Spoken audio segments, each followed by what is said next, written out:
therefore is in accord with God's plan.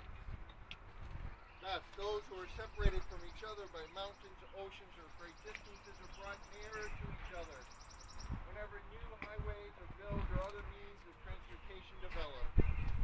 Let us then call on God to bless those who have given us these gifts of His will and mercy. Brothers and sisters, listen to the words of the Holy Gospel according to John.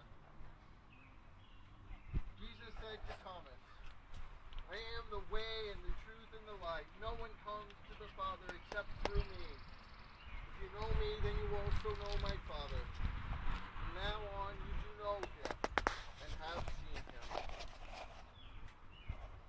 Responsorial. Guide me, O Lord